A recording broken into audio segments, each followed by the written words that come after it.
દક્ષિણ ગુજરાતના ખેડૂતો માટે અતિ મહત્વનો દિવસ। આજ સરકારી શુગર મિલો શેરડીના ટન દીઠ ભાવો જાહેર કરશે। સહકારી શુગર મિલો 3 લાખ ખેડૂતોને 5 લાખ ખેત મજૂરોને રોજગારી આપે છે।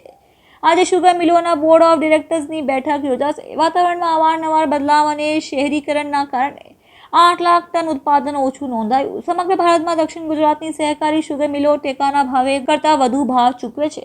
દક્ષિણ ગુજરાતનો ખેડૂતોનો મુખ્ય પાક શેરડી છે અને સમગ્ર ભારતમાં તમે જોવો તો ખાણ મંડળીઓ સહકારી ધોરણ સમગ્ર ગુજરાતમાં જ ચાલે છે અને એનો સીધો ફાયદો ખેડૂતોને થતો હોય છે।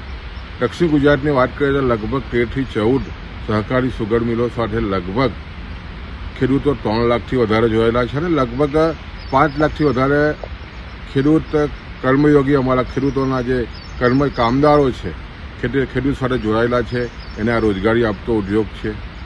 સ્વાભાવિક છે કે 31 માર્ચ પછી એના ભાવો પડતા હોય છે અને જે રીતે ખાસ કરીને દક્ષિણ ગુજરાતમાં જે રીતે શહેરીકરણ વિસ્તરી રહ્યું છે અને સાથે સાથે જે રીતે વાતાવરણમાં જે બદલાવ આવી રહ્યો છે એને કારણે શેરડીનું ઉત્પાદન સતત ઘટી રહ્યું છે।